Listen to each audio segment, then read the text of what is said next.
오늘 우리에게 주신 하나님의 말씀은 다니엘서 6장 5절부터 10절 말씀입니다. 다니엘서 6장 5절부터 10절 말씀입니다. 다 함께 합독하도록 하겠습니다.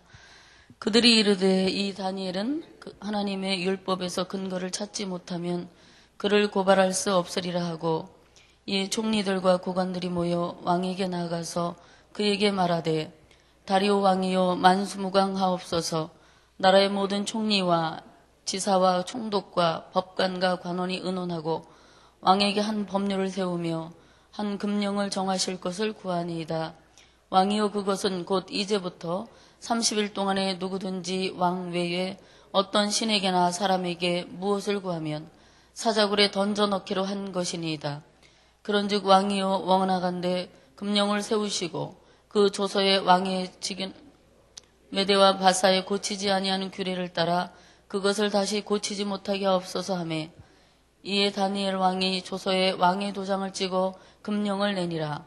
다니엘이 이 조서에 왕의 도장이 찍힌 것을 알고도 집에 가서 돌아가서는 예루살렘으로 향한 창문을 열고 전에 하던 대로 하루 3번씩 무릎을 꿇고 기도하며 그의 하나님께 감사하였더라.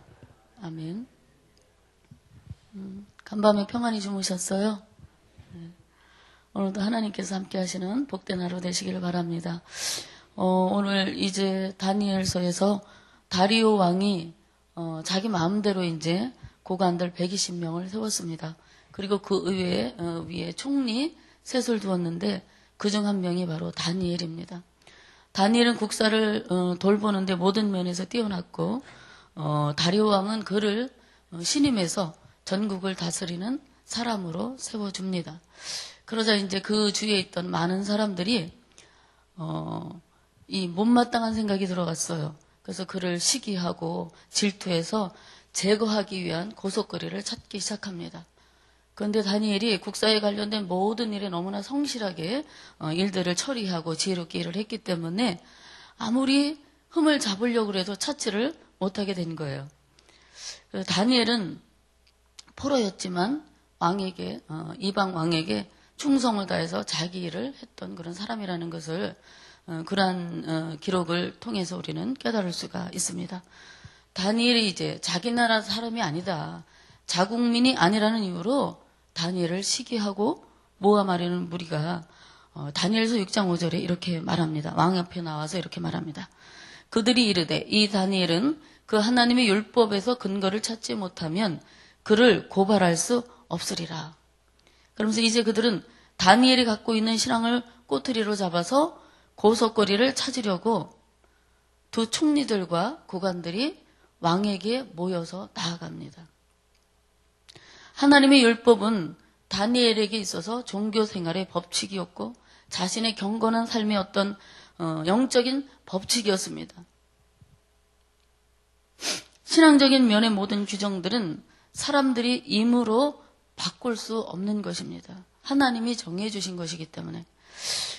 그러므로 바사의 총리들과 고관들은 그것을 이용해서 다니엘을 제거하려는 계획을 세우게 되었습니다. 그리스도인들은 이 땅에서 흠잡을 데가 없는 삶을 산다고 할지라도 이 땅은 우리의 영원한 소망이 될 수가 없습니다. 우리는 이곳에서 영원히 살 수 없고 언젠간 주께서 부르시면 영원히 살 수 있는, 영원히 살아야 되는, 그리고 우리의 마지막 궁극적인 소망이 되는 하늘나라로 들어가야 되기 때문입니다. 사단의 계획은 우리를 잡아내리려는 것이기 때문에 우리가 오직 하나님을 최우선으로 여기며 살려고 하면 할수록 더욱 집요하게 우리를 공격해 옵니다. 욥이 흠이 없는 의인이었지만 사단은 그의 신앙을 꺾으려고 가진 시련을 겪도록 참소했습니다. 그리스도인으로 산다는 것이 결코 만만한 것이 아니라는 사실을 우리는 먼저 앞서간 믿음의 사람들, 선조들을 통해서 알 수 있는데, 그런데 중요한 것은요, 시련 속에서 그리스도인들이 기억해야 하는 것이 있습니다. 시련은 잠깐이다. 그 후에는 우리에게 상급이 있다. 우리는 영원한 천국의 시민이다. 그런 것들을 인식해야 된다는 사실이에요. 야고보서 1장 12절에 보면은 이런 말씀이 있습니다.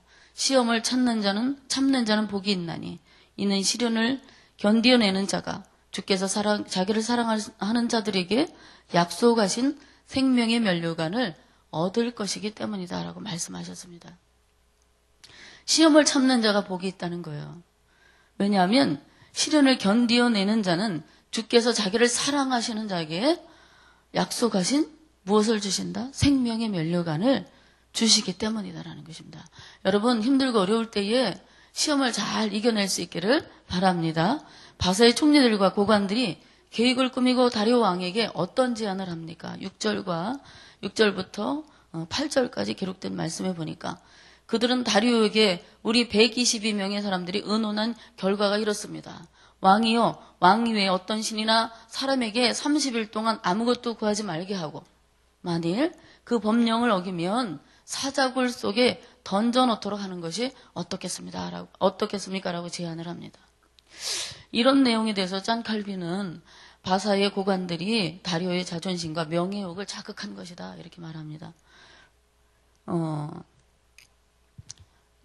왜냐하면 다리오는 고레스의 외삼촌이고 또 장인이기도 했습니다.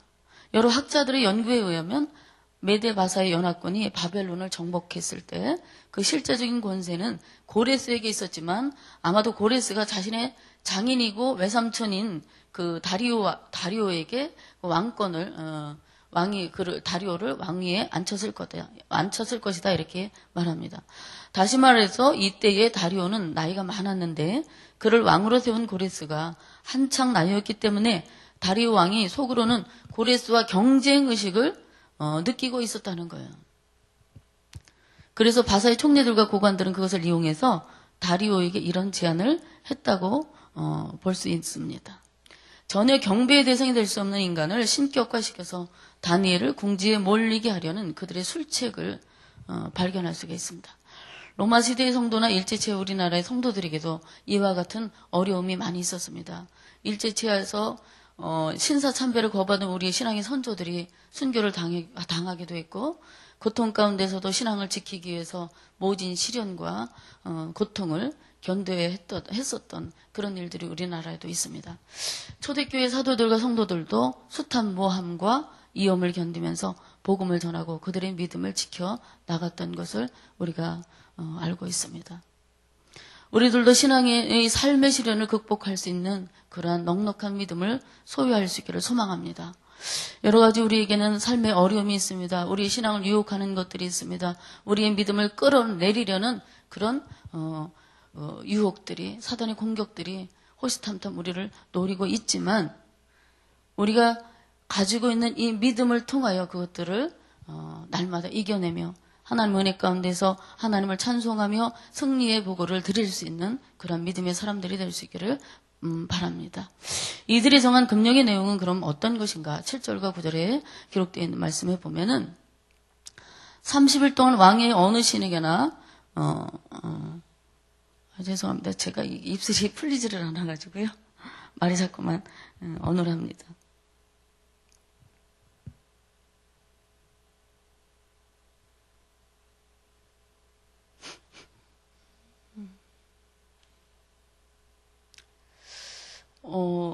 그러면은 30일 동안 왕의 어떤 신에게나 사람에게 무엇을 구하면 사자굴에 던져 넣는다는 것인데 왜 이런 법령을 만들었을까? 다니엘이 하나님을 섬기는 사람이고 하루에 3번씩 꼭 자기네 고국을 향해서 하나님께 기도하고 있다라는 그런 정보를 그들이 알아냈을 것입니다. 분명히 다니엘을 올무에 빠뜨리기 위한 목적이었던 것입니다. 그렇지만 다리오는 그 흉계를 모르고 그러한 것들이 자기에게 대한 충성인 줄 알고 조서의 왕의 도장을 찍어 금령을 내렸습니다. 우리는 본문을 통해서 사람들의 어리석음과 교만을 볼 수 있습니다. 사람들은 자신들이 별것도 아닌 존재인 줄 알면서 한편으로는 높아지려는 그런 욕망을 품고 있습니다. 그들은 다리오에게 메대와 바사에 고치지 아니하는 율례를 따라 다시 고치지 못하게 하라고 요구합니다. 금령을 바꾸지 못하도록 술수를 쓰고 있는 거예요. 왕의 도장이 찍힌 조서는 결코 변경할 수 없는 절대적 효력을 나타내는 것입니다. 그럼에도 불구하고 10절 말씀에 보니까 조서가 발표된 뒤에 다니엘이 어떻게 하고 있습니까? 하나님께 대한 태도가 전혀 변하지 않고 전에 행하던 대로 하루 3번씩 고국 예루살렘을 향하여 창을 열고 무릎을 꿇고 기도하여 하나님께 감사하였더라, 이렇게 말씀하고 있습니다. 창문 닫고 할 수도 있었겠죠. 그러한 위협과 모함들이 있다는 것을 총명하고 지혜로운 다니엘이 왜 몰랐겠습니까? 알고 있었고 법령이 선포됐다는 것을 그 다니엘은 알고 있었습니다. 그래서 나 같으면 그랬을 것 같아요. 두려워서 창문을 좀 닫고 아무도 보지 않게 하나님 앞에서 기도하고 그랬을 수도 있었을 텐데, 오히려 그는 담대하게 창을 열고 예전과 똑같이 하루 3번씩 무릎을 꿇고 고국 예루살렘을 사모하는 마음으로 그곳을 향하여 기도했다. 오히려 감사하며 기도했다라는 것을 볼 수가 있습니다. 누구보다도 금령의 효력을 알고 있었을 것입니다. 금령을 어기면 어떤 결과가 닥치게 되는지 분명히 알았을 텐데도 불구하고 그는 죽음을 두려워하지 않았습니다. 오히려 그의 하나님께 감사하였더라 하고 말씀합니다. 여러분, 요즘 어떤 감사를 드리고 계신가요? 하루에 몇 번이나 감사 기도를 드리고 계십니까? 감사의 조건은 너무나 많습니다. 감사하지 않으면 삶이 감사하다는 사실을 깨닫지 못합니다. 감사는 더욱 큰 감사를 낳는다라는 말이 있습니다. 여러분, 날마다 범사에 감사할 수 있기를 바랍니다. 기쁠 때나 슬플 때나 불통할 때나 형통할 때나 범사에 감사할 수 있어야 하나님께서 우리의 삶에 더욱더 감사할 수 있는 그런 좋은 일들을 더하여 주실 줄로 믿습니다. 다니엘의 상황이 감사할 수 있는 상황이 아니었습니다. 다니엘은 위기 상황에서도 하나님을 예배해야 하는 경건한 신앙의 의무를 계속하며 감사의 기도를 올릴 만큼 자기의 하나님을 신뢰했다는 것을 알 수 있습니다. 여기서 우리는 다니엘을 통해 그러면 어떤 신앙을 가져야 하는가를 깨달을 수 있는데, 상황에 따라 바뀌는 신앙이 아니라 어떤 상황에서도 당당할 수 있는 사람, 하나님에 대한 경외감을 멈추지 않는 사람은 참으로 아름답습니다. 사랑하신 여러분, 다니엘의 이 초연함이 참으로 멋지다는 사실을, 멋지기까지 하다고 볼 수 있는 그런 사람이라고 생각하지 않습니까? 저는 다니엘의 이 신앙을 이렇게 계속 묵상하고 말씀을 보면서 아무 허물도 찾지 못했던 사람, 모든 일에 지혜롭게 성실하게 행했던 그 사람 앞에서 그의 삶이 행해진 것이 아니라 여호와 하나님 앞에서 모든 삶을 범사에 의뢰하며 살아갔던 사람의 모습을 보면서 참으로 멋진 신앙을 가진 사람이었구나라는 것을 보게 되었습니다. 그는 자기 집에서 예루살렘을 향해 기도하는데 성전을 사모하는 애타는 마음과 그것을 중심으로 역사하시는 하나님께 대한 신앙의 모습을 보여주고 있습니다. 비록 포로의 몸이었지만, 사자굴에 던져질 상황이었지만 하나님께 감사하고 있다라는 거예요. 하나님께서는 언제나 우리들에게 선한 일을 통하여 은혜를 주시는데 사람들은 좋은 것보다 나쁜 것을 더 잘 기억하는 것 같습니다. 그래서 종종 하나님의 은혜를 잊어버립니다. 원망합니다. 불평합니다. 저도 마찬가지예요. 나쁜 것보다 좋은 것을 주신 하나님을 찬송하고 감사할 수 있어야 되는데요. 상황이 안 좋으면 좋은 것은 싹 잊어버려요. 그리고 불평하고 근심하고 두려워하고 염려하는 저의 모습을 발견할 때마다 주여, 이 부족함을 어떻게 하면 좋습니까? 라고 고백하지 아니할 수가 없습니다. 좋을 때 감사하는 것은 세상의 모든 사람도 다 감사할 수 있습니다. 우리가 그리스도인이기 때문에 세상 사람과 다른 것은, 구별될 수 있는 것은 좋을 때만 감사하는 것이 아니라 우리의 상황이 고통이 오고 시련이 오고 어렵고 힘들어도 그 가운데서도 감사할 수 있는 것이 진짜 하나님을 사랑하는 믿음을 표현하는 것인 줄로 믿습니다. 그래서 우리는 주 예수 그리스도 없이는 어떠한 온전한 의인이 될 수 없다라는 사실입니다.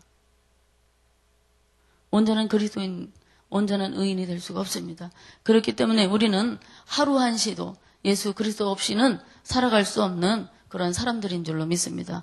그래서 여러분 날마다 예수 그리스도를 의지하고 그분과 동행하며 성령 안에서 행할 수 있는 믿음의 삶이 될 수 있기를 바랍니다. 다니엘같이 하나님께서 베푸신 은혜를 헤아리며 감사할 수 있기를 바랍니다. 좋은 뜻을 가졌다고 좋은 사람이 되는 것은 아닙니다. 그것에 따른 행동이 따라야 되는 거예요. 어떤 상황에서도 하나님을 최우선으로 여기며 살았던 다니엘은 자기의 행동이 죽음으로 가는 길이라는 사실을 알았음에도 불구하고 하나님께 대한 기도를 멈출 수가 없었던 것입니다. 왜 그는 변하지 않을 수 있었을까? 이 땅의 권력은 변하지만 하나님은 변하지 않는다는 사실을 다니엘은 알았기 때문입니다. 이 세상의 판단 기준과 하나님의 기준은 다르다는 것을 알았기 때문입니다. 절망과 죽음 앞에서도 하나님을 구하면 하나님이 책임져 줄 것이라는 믿음이 그에게 있었기 때문에 그런 상황에서도 변하지 아니하고 하나님 앞에 무릎을 꿇고 여전히 감사하며 찬송하며 하나님께 영광을 돌리고 있는 그의 신실한 모습을 보게 됩니다. 인간의 생각과 힘으로는 어떤 것도 이룰 수 없지만 우리 연약함을 아시는 하나님께서 우리에게 성령을 주셨습니다. 성령 안에서 우리는 우리 연약함을 이길 수 있는 줄로 믿습니다. 성령 안에서 우리는 유혹과 시련을 이길 수 있는 줄로 믿습니다. 성령 안에서 우리는 하나님에 대한 신실한 믿음을 포기하지 않게 될 줄로 믿습니다. 때로는 우리가 원하지 않는 방향으로 우리를 몰아갈 때가 있을지라도 하나님을 중심에 두고 믿음으로 견딜 수 있기를 바랍니다. 쉬지 않고 기도할 수 있기를 바랍니다. 하나님 경외하기를 멈추지 않는 멋지고 아름다운 그리스도인들로 오늘 하루도 승리하며 살아갈 수 있기를 소망합니다. 우리 다 같이 기도하시겠습니다. 사랑하시는 주 하나님, 다니엘처럼 견고한 신앙을 우리에게도 주시옵소서. 하나님을 우선순위에 두고 살아갈 수 있도록 우리에게 큰 믿음을 주시옵소서. 예배와 기도 그리고 말씀을 따라 사는 습관을 훈련하게 하여 주셔서 단련된 신앙으로 모든 시련을 이길 수 있는 그리스도인 되기를 간절히 소망합니다. 기도에 쉬지 않게 하여 주시옵시고 하나님 경외하기를 멈추지 않는 멋지고 아름다운 신앙이 될 수 있도록 우리에게 복을 더하여 주시옵소서. 오늘도 주의 이름을 의지하여 승리하기를 원하오며 예수님의 이름으로 기도 올리옵나이다. 아멘. 우리 다 같이 공동기도문 사역입니다. 성경대로 우리 사역의 지평이 오늘이를 품게 하옵소서. 위원회 사역, 교구 사역, 말씀삼 성경대학 사역을 축복하셔서 말씀과 성령의 충만으로 인격과 일상이 거룩해지게 하소서.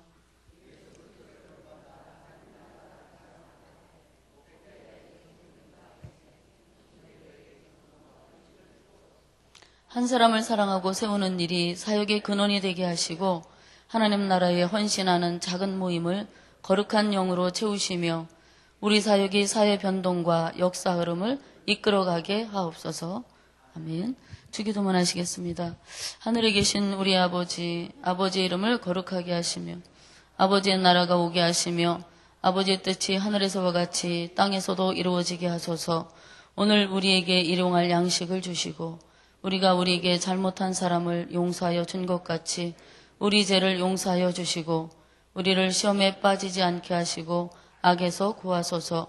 나라와 권능과 영광이 영원히 아버지의 것입니다. 아멘. 오늘 합심 기도 제목은 지금 들은 말씀이 내 삶으로 이어지기를 원합니다. 그럼 기도하시고요. 주일에 주신 말씀을 묵상하며 살게 하소서. 그리고 이번 주일에 등록한 새 가족들이 잘 정착할 수 있도록 하나님 붙들어 주시길 원합니다. 그리고 2013년 추수의 계절을 주신 하나님께 온 마음으로 감사하게 하소서 기도해 주시고 오늘도 성락 성결교회 모든 성도들의 가정, 직장, 학업 하루를 축복하옵소서. 수험생 편입생을 위해서 기도해 주시길 바랍니다. 며칠 안 남았는데 신유경, 신정연, 신진수, 신현정, 안수진, 안현, 양현진, 왕민혁, 미소희, 유석원, 유승창, 유승희, 유영서, 유재상, 유재은, 윤수영, 윤지성, 윤희수, 이상우, 이사론, 이성민, 그리고 취업생, 고시생을 위해서 기도하는데 유영걸, 이동근, 이명희, 이정미, 이주연, 장혜옥 이 사랑하는 자녀들을 위해서 여러분들이 내 자녀와 같이 여기면서 품고 기도하는 그런 시간이 되시기를 바라고요. 각자 가지고 온 기도 제목 갖고 기도하신 후에 돌아가시기를 바랍니다. 사랑의 주님,